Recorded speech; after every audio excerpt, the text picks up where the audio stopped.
yeah, we're fighting an uphill battle. Like our system is objectively better. I feel like any way you slice it, our system is just better.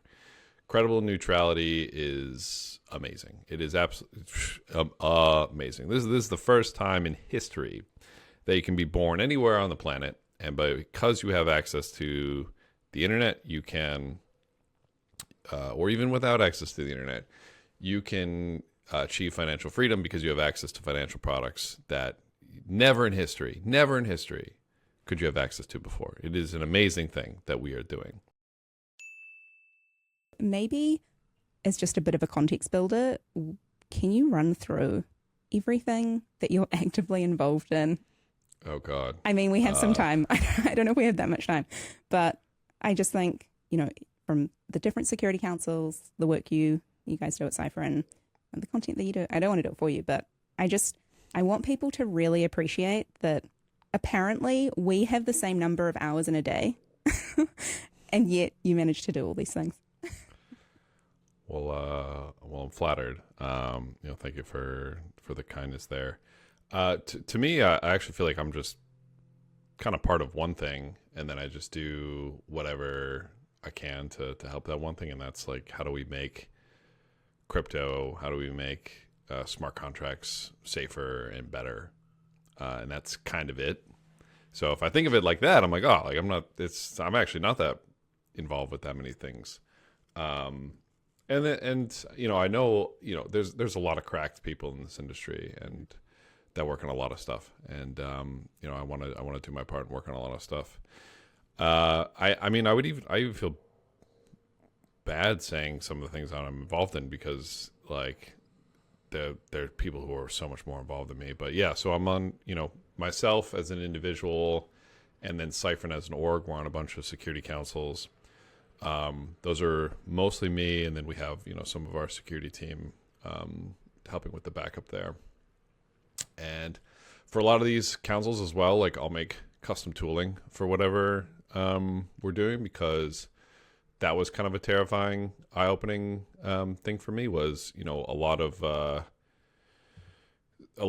job of security council is basically just to like make sure call data like does what you want it to do, and if there's an issue, get on a red phone, blah, blah. But,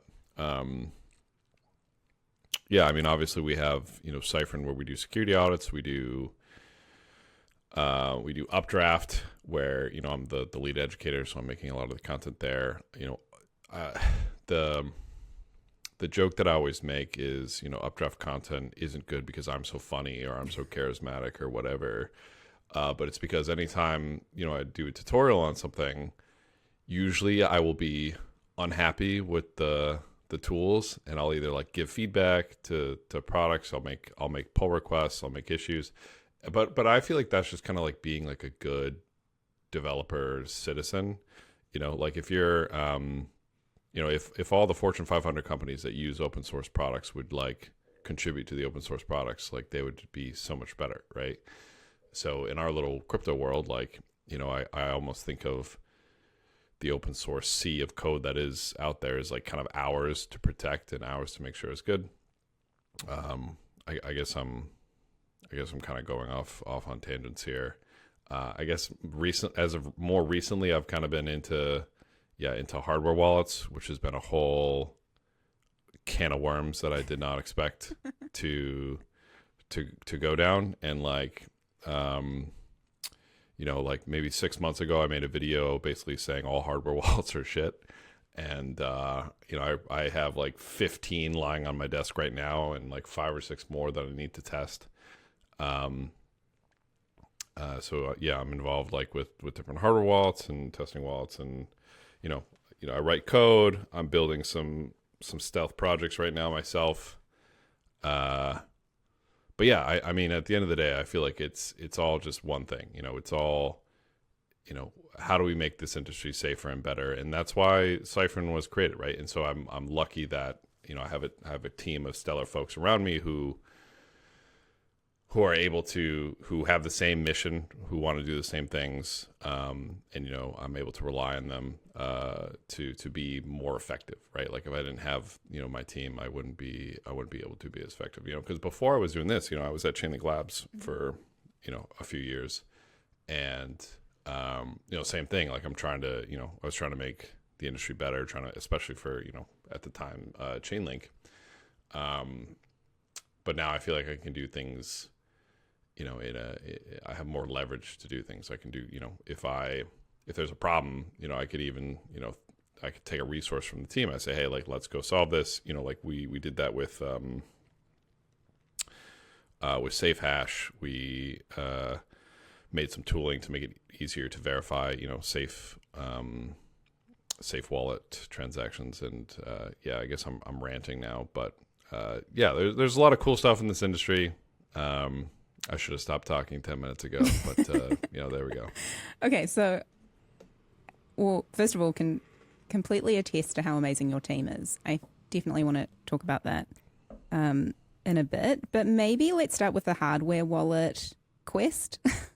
And Sure. Was that a result of any particular incident that inspired you to go and really dig into it in the way that you have? So the way that I think about education is I need to be an expert on these things, on everything, and especially if I want to be, onboarding people to this amazing industry, which I do. And there's some foundational things like the wallet, which is kind of the gateway to this whole industry, that a lot of people just kind of take for granted. And it had been on my to-do list to like do a deep dive forever, because I had used hardware wallets for a long time, but like, to be honest, I didn't really understand the core mechanisms. Mm-hmm. And one of the things that always frustrated me with hardware wallets was verifying call data. Like I always, I would always do it, and I always feel like an idiot because I'm like, all right, like I'm the only one in the room doing it. And then the Bybit hack happened, $1.4 billion, mm-hmm. where it's like, oh, if they just looked at their wallet when they signed it, they could have protected themselves. And that really kind of was the eye opener for me of like, oh, okay, so nobody's giving a shit about this, and we're seeing a lot of money get stolen because we're just like, oh yeah, just like pretend it doesn't exist, because it's like an annoying problem. Like it's an annoying problem. It's not a fun problem. There's not a ton of money in solving it. So everyone's like, yeah, just ignore it. Like whatever. It's kind of the same thing with, one of the other rants that I go on security is private keys in plain text. Like you make the joke, like not your keys, not your crypto, but yet for like, the first 10 years, 10 years, I mean, Ethereum is basically 10 years old, right? For forever, every tutorial was like, hey, take your private key, put it into this file in plain text. And yeah, if like somebody happens to walk by your computer screen, they could see your freaking private key just like chilling. Like that's insane. That we have all these rules about like, hey, like, here's how to keep your crypto safe, and then we just kind of completely abandon them if it inconveniences us. Right. Oh, hey, it's kind of hard to do development work without your private key, so just like leave it in plain text because like whatever, and then like just don't be an idiot, I guess. Oh yeah, like wallets, hey, hardware wallets are so amazing because they protect your private key. Oh, but like, it's going to be so boring to like make sure your transaction does what you think it does. Ugh, just sign it. Like, who cares? And then like we lose like all the benefits of this industry. So, I go down a lot of rabbit holes. It's like, if I want to explain like one topic, like I almost feel like I have to like learn quantum physics first. Like I'm like really like I'm like, all right, like today, I literally like when I think about making like a video, all right, I'm gonna make a video about modifiers and solidity, mm-hmm. and like for some reason, like in order to like teach that concept really well, I need to understand like why Vitalik like chose some design architecture under the hood of Geth or something. Like I don't know, there's all these kind of like learning rabbit holes to go down when teaching and learning. Just on that point, is learning to that level where you feel comfortable making a video about it an independent quest for you, or do you try to pull on and kind of tap into the knowledge of other people in that process? So, sorry, what was the question? Is it a what journey for me? Is it an independent quest? Like, is it just you sitting at your screen trying to absorb as much information as you can that's available? Yeah, great question. So, like the classic computer scientist, we almost have this like egotistical, elitist, like I'm gonna figure this out. It's gonna be me, and I don't need help, and blah blah. And like that's like kind of dumb, especially in this industry where there's so many smart people who have like a little bit of knowledge that you don't have. So like a big part of, like look, when it comes to hardware wallets, like could I have, spent thousands of dollars, ripped apart different hardware wallets, like just ask, like, hey, what does this piece do? What does this piece? Yeah, I could have done that. That would have taken me much, much longer. Whereas, I said, okay, F that. I'm going to get on a call with, the CTO of Ledger. I'm going to get on a call with the CEO of the Ngrave wallet. I'm going to get on a call with, all these people who have all this knowledge. And what's great then is that I can say, oh, hey, from this person, I learned this. Do you agree with that? Do you disagree with that? What are your thoughts, right? And so I take, I try to ask a lot of questions, and I actually encourage, students to ask questions and be collaborative because I think, just information flows so much freer. And you can learn so much quicker. But then you take that and then you run experiments yourself, So like, I had, so for when I was first doing hardware wallet stuff, I would ask different wallets and said, hey, does your wallet, show transaction data clearly? And they would go, yeah, we do this, that, the other thing.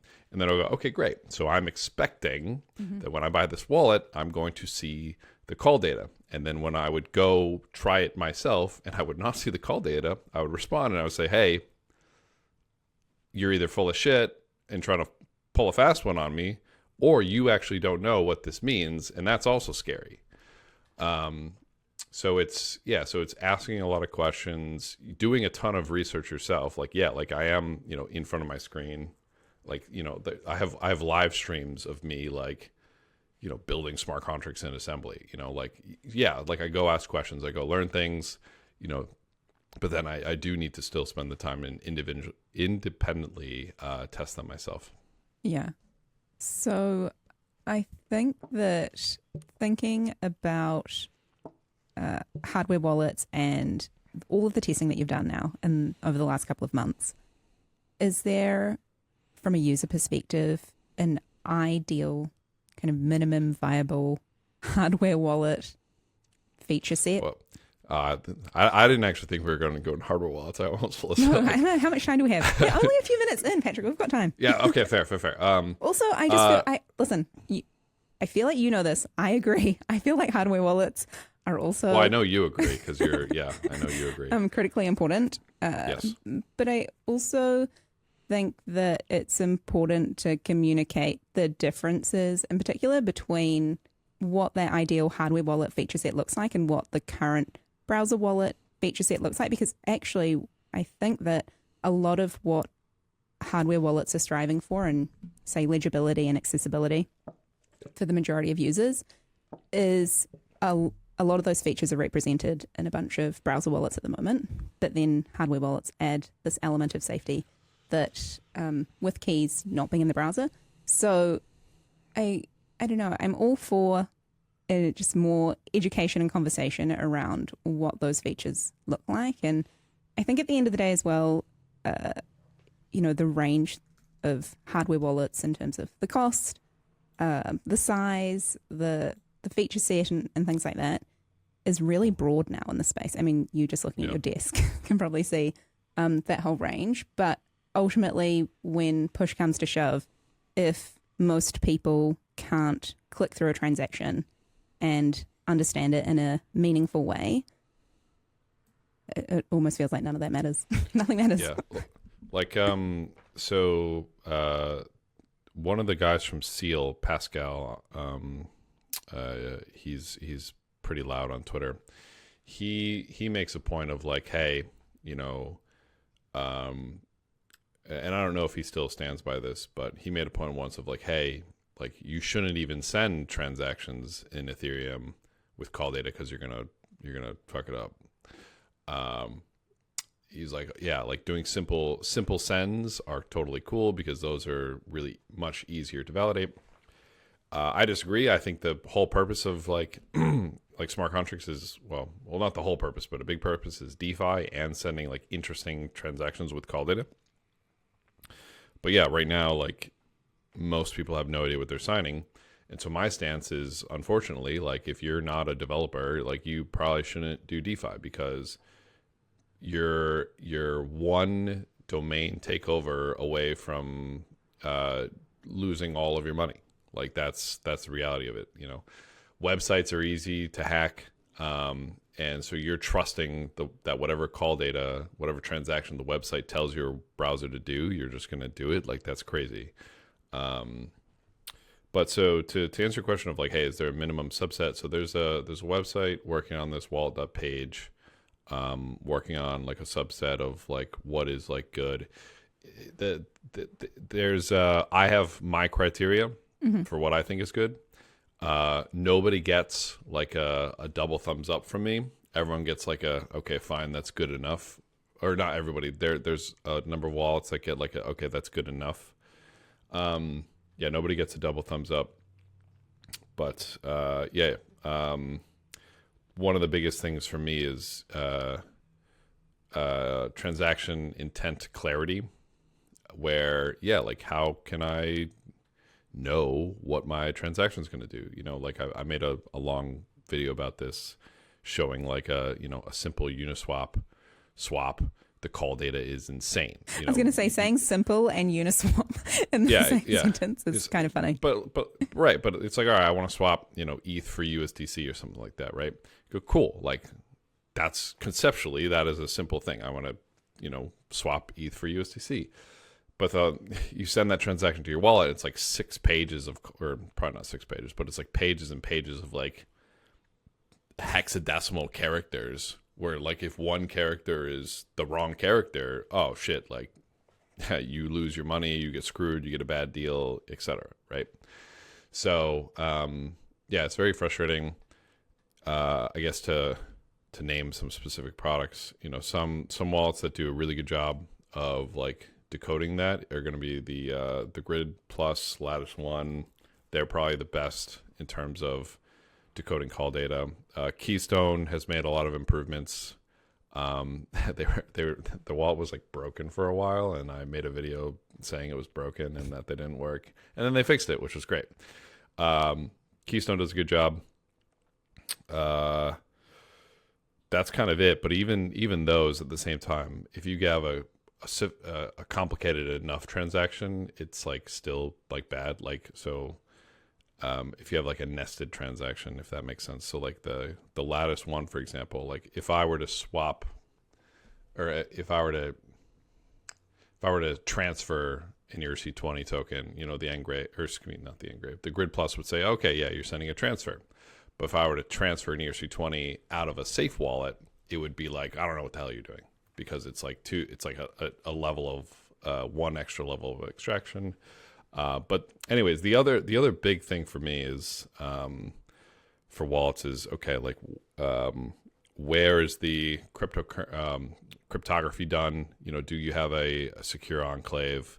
Is the private key ever kind of exposed? We saw a really crazy video with a wallet hacker a few years ago where he broke into like an older Trezor. This bug doesn't exist anymore, and he's able to just pull literally like he opened up the physical device and he was able to like get the private key like out of memory, because you do some crazy stuff where you like shut it off at a certain time and you get the private key out or whatever. So is that done on a secure element? And then also, what's becoming more and more important for me is what is the hack history of that team, which feels really bad that's kind of the criteria. But it's so almost the same as like smart contracts. Like it's so hard to go through all the code of a hardware wallet and all the components of stuff and be like, how safe is this?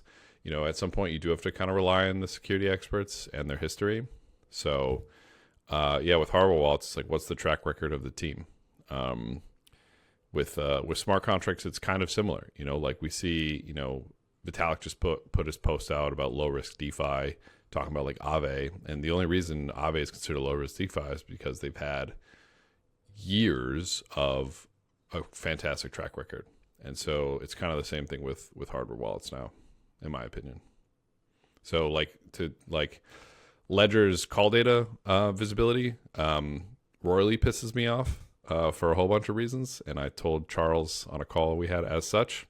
But they have a phenomenal track record, which sounds funny because they've like had like data leaks and stuff from like their like corporate side, but the wallets themselves. So, and they do some dumb marketing, like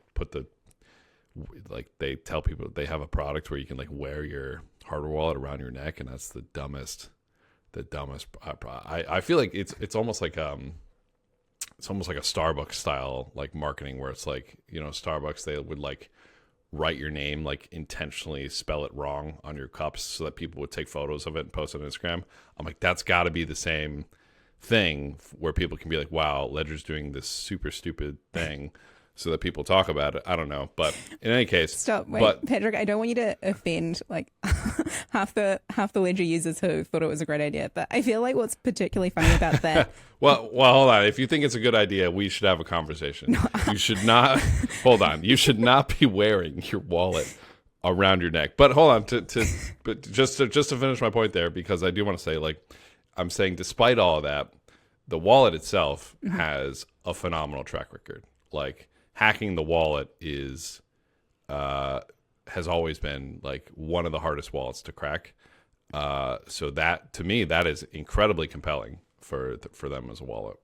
Yeah, I agree. I was going to say, what's so funny about the hardware wallet around your neck campaign in France, especially as a French company, when it seems like, in particular, like in real life, attempts on kidnapping people and things like that in France, it's like a thing. I mean, and that happened to one of the Ledger founders. It sure did. So the PSA is don't put anything around your neck that... Yeah, don't do that. I mean, wait, can we talk? This is a bit of... Sure.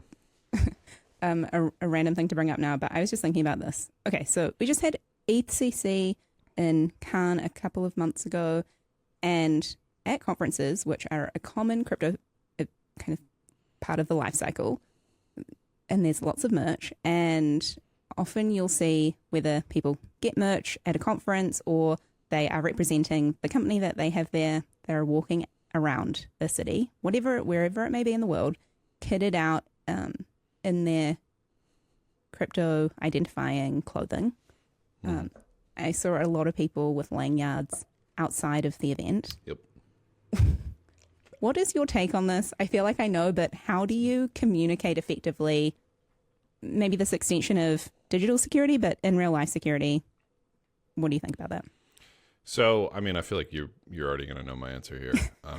But yeah, no, like it's, you shouldn't wear merch outside the venue. You shouldn't wear lanyards outside the venue. You shouldn't really even like talk about crypto, in a public area outside the venue.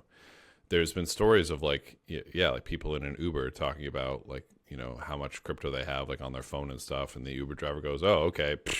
Pulls off to the side into an alley. Like, give me your phone or die, like just don't. The first thing hackers or attackers do is they identify a target. What is the highest chance for, if I'm going to make an attack, I'm going to get paid? This is why privacy is so important, right? This is the whole purpose of privacy, is like you want to do as much as possible to not make yourself a target. So you wearing your crypto swag, you wearing lanyards, you talking about, how much is in your MetaMask on your phone, you are making yourself a target. So don't do that. Like literally, like for... oh man, like, I mean, it's gotten so much more intense now, but yeah, like, so when I did work at Chainlink Labs, the physical security team was always fantastic and really, really hammered this in. So like, yeah, a lot of the people there, they would leave the event, they would change their clothes. They would take their stuff off, because it's a real thing. Like, these things do happen. Like you what you just said. Like, the people get kidnapped. Like, don't make yourself a target. Yep.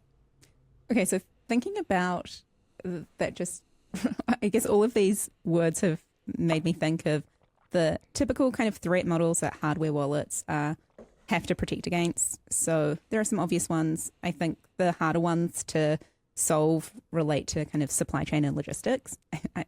In my opinion, I think that might be the hardest one. But Yep.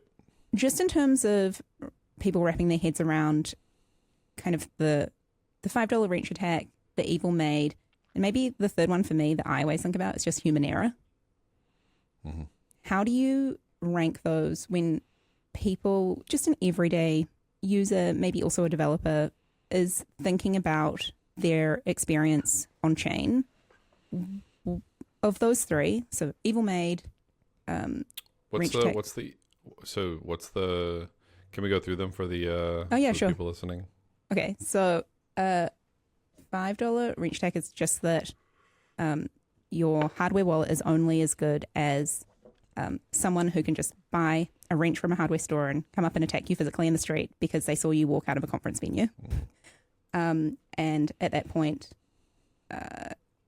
because your physical safety is on the line, there is an assumption that you will put in a PIN or a password that gives them access to your wallet. And then evil maid, this is actually a scary one, and I've seen this almost happen in real life, where the scenario is that you have an evil maid working for you. So, or not even working for you, actually. A good scenario for this is that, again, you go to a crypto conference, there is an evil maid who works for the hotel. You leave your hardware wallet in the safe, which is able to be accessed by the hotel itself. And what they do is they swap out your X hardware wallet for one that looks exactly the same.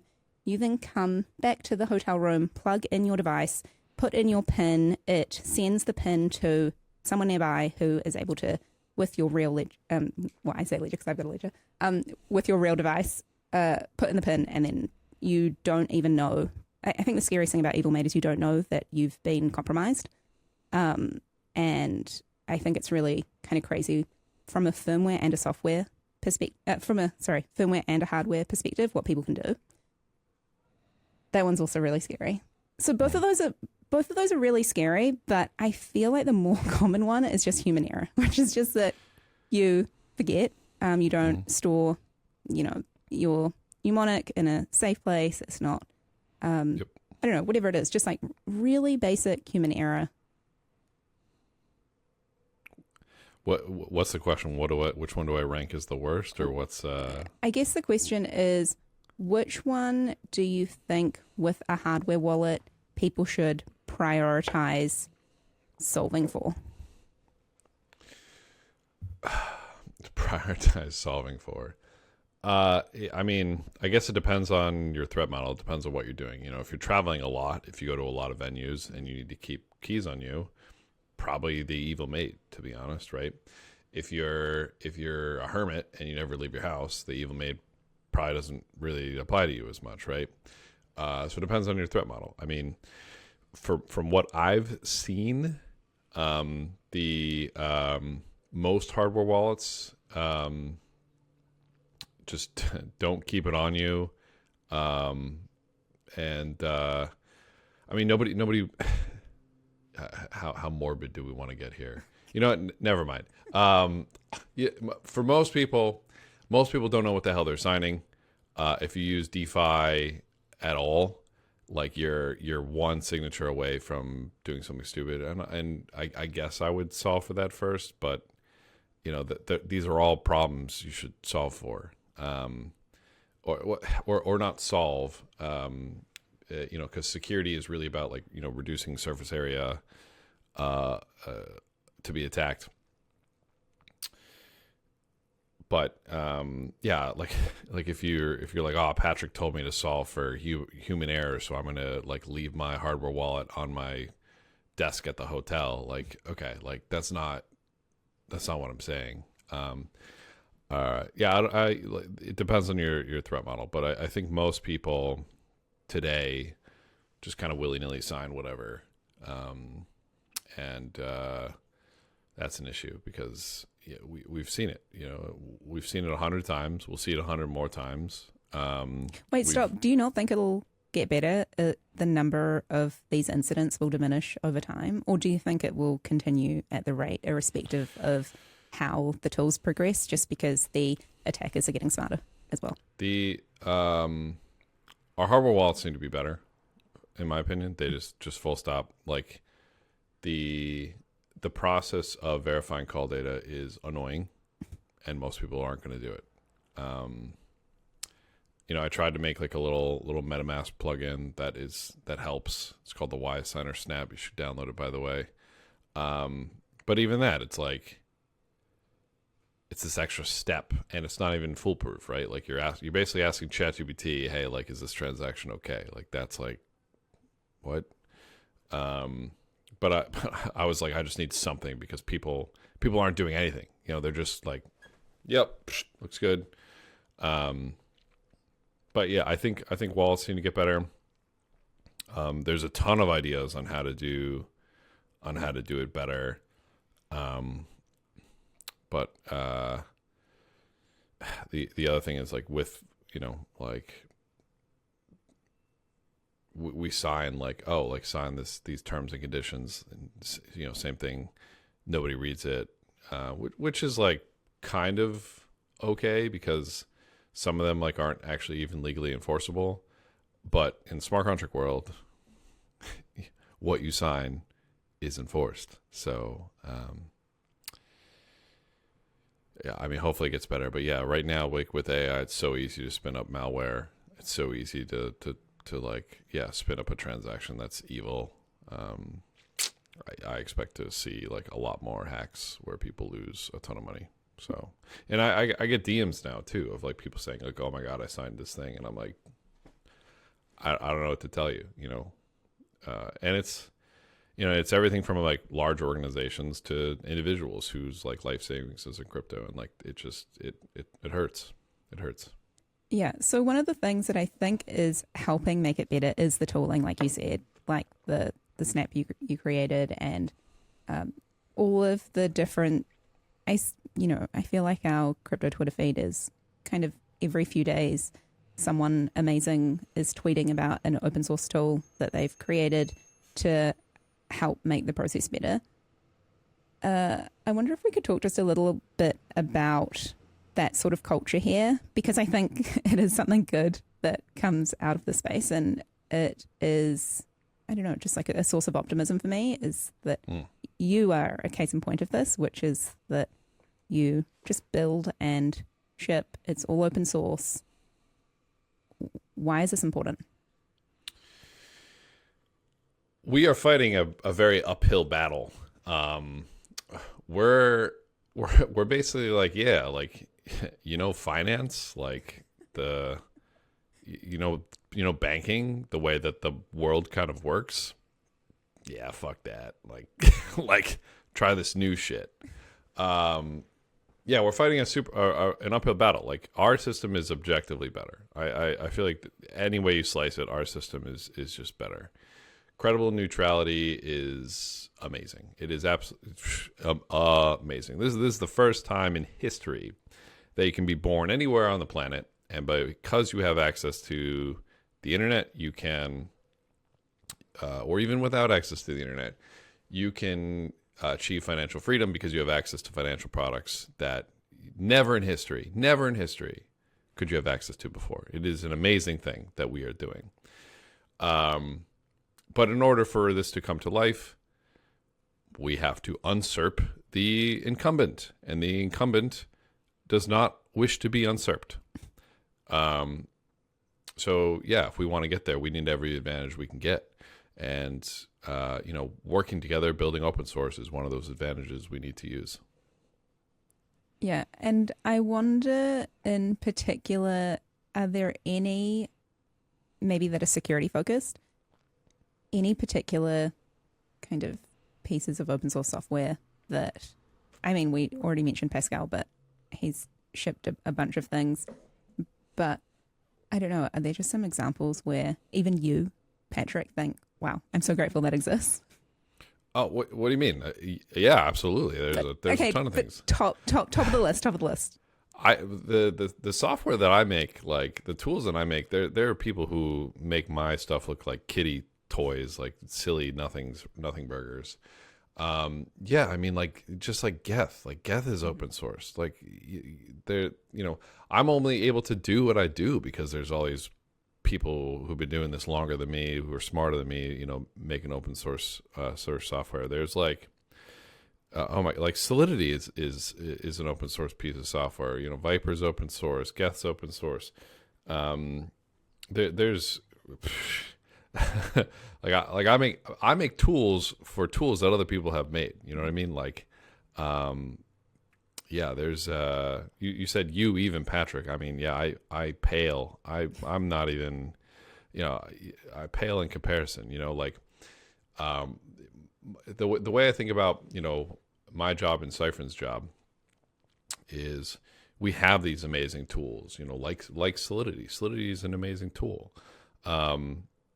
I want people to use these tools. I want people to feel powerful with these tools, and I want them to be secure with these tools.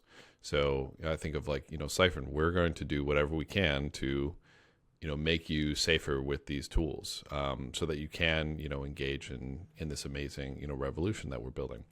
And the way that we do that as a company is different than a lot of other security companies. A lot of other security companies go, hey, like we're going to do an audit. And I go, great, we do that. We do audits. We do security reviews. We think those are incredibly important.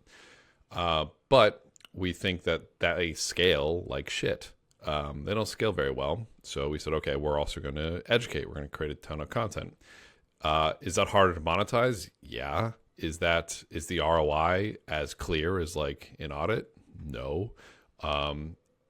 Do we think it has a force multiplier that audits don't have? Absolutely. So we're going to do it, and we're going to figure out how to make it work. So, yeah.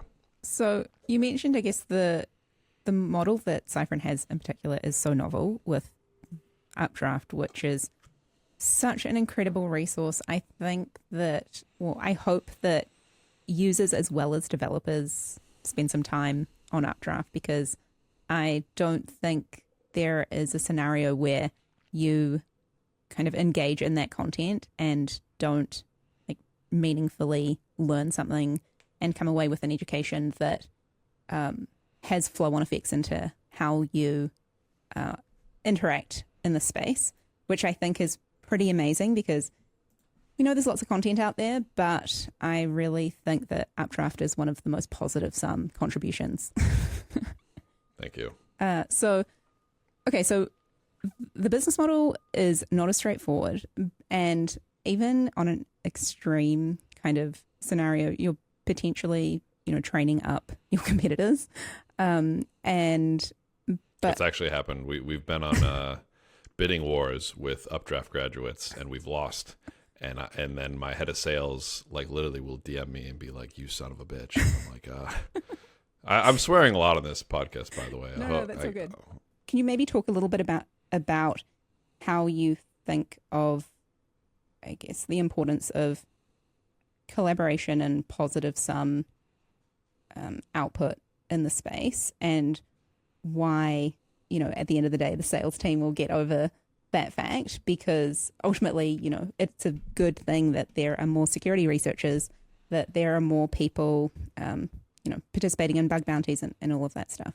Yeah, it's a great question. Yeah, it's like why are we as a security company shooting ourselves in the foot? Yes. By creating competitors? Yeah, it's a good question. I mean, look, ultimately, our goal is to make this industry better, is to make this industry safer. And one of the things that's come out that's been really amazing is like, we know Updraft graduates who work at every security company, in the industry now, which is great because, like sometimes we want to collaborate on projects with other security companies, and we think that that's a good thing. Now, we're still like hyper competitive, and we want to win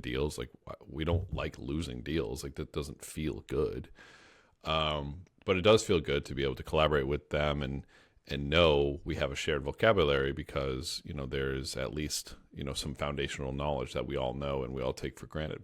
But to answer your question more directly, when Bybit gets hacked for $1.4 billion, the world takes notice of that and they stick crypto in a folder in their brains of scams, hacks, dumb industry. So every time that happens, any large amount of money that should flow into this industry maybe doesn't. And that's bad for business. That's bad for Cyfrin as a business. That is not good. I want to get Fidelity on the phone, Fidelity to write us, a big fat check or sign a big fat, multi-sig transaction to give us a bunch of money. And every time a hack happens, the timer restarts. Maybe it would take Fidelity 5 years of no hacks, no big hacks in DeFi to be interested. Every time a big hack happens, that timer resets. And now we have to wait another 5 years. And it's an issue. So the answer is, there's this, I've seen people almost cheer when a competitor, especially in the security company, a competing security company, they audited XYZ, protocol XYZ gets hacked. Yeah. What the fuck's wrong with you? We look, okay, sure. Now you can claim more market share, but the market share probably is now smaller because the rest of the world is going to go, oh, well, I'm not going to jump into that clown show. So it's, I'm ranting again as I do, but yeah, the more secure we are as an industry, as a group, the more we can attract more money. Because this is the greatest financial, technology in forever. And, we need to make the most of it. And to be honest, I feel like we're failing right now, but we're getting better. We're getting better, piece by piece. Yeah, I wonder. So a lot of that trust that people outside of crypto feel, I think, can be built in ways where they can almost directly compare through similar language things in crypto that happen in the world of finance. And so this idea of audits in crypto tracks to audits of financial reporting in the corporate world. How do you think about language and our audits? Is that a good term for them? And do we not have enough time? No, it's a good question. I mean, so this has been going on for a long time, this kind of conversation. I don't know where the conversation has been more recent, but I know, so Spearbit a couple years ago was it's not audits, it's a security review. And to be honest, I agree with that. I think security review is the more proper term. It hasn't stuck. It hasn't stuck. People still call them audits. And so it's almost like a flywheel, right? People call them audits. So, we end up reverting back and calling them audits just so that we can have a shared language. And then we go, oh, this is a bad term. Let's call them security review. And then we call them security review. And then it doesn't have as a oomph. And yeah, audits is a pretty bad term. But, Oracle, we have a lot of bad terms. Oracle is a bad term. I think that's the dumbest, the on-chain data provider layer. Why did we call them oracles? That is a dumb name. We have a lot of dumb names, but here we are. Yeah, I guess in the space of, so when a project is launching a protocol, when a team is launching a protocol, there is a checklist of things that you normally go through. Obviously, security reviews and a bunch of audits. and then you will potentially have like a live bug bounty. You might do some kind of war game scenario or things like that, like whether it's open or kind of curated. What do you think is, where is there space to improve that process, or are there things that work really well and things that we should just stop doing? Yeah, I think there's a bunch of places to improve some stuff, and we're actually working on some products right now that are hopefully going to help with this this process. But you know, a lot of what's crazy to me is, you know, we'll do an audit, and somebody will go, okay, great, you know, we'll post some mitigations. Let's say the audit goes really well, and we have a hard time finding a lot of stuff, which is good. If we find a lot of stuff, that's usually evidence that there's way more stuff left over. But if we're like, no, like we really couldn't find anything, you know, even in that scenario, even if the audit goes, security review audit, you know, even if it goes really well, and they go from 0 to $500 million in like a week, that is terrifying. Like that is crazy. And we've had protocols do this. You know, they got a security review with us. You know, luckily it went well. I say luckily, but you know, like luckily it went well, because there's so many places for that to go wrong. There's so many parameters that could have been tinkered incorrectly. You know, crypto is we don't kind of have like a middle ground where you can kind of like ramp up. And that's like something that's terrifying. I mean, insurance is one. You know, there's been a bunch of kind of insurance protocols that have been created, and they've all kind of sucked. I mean, that's super reductive. They've been interesting experiments.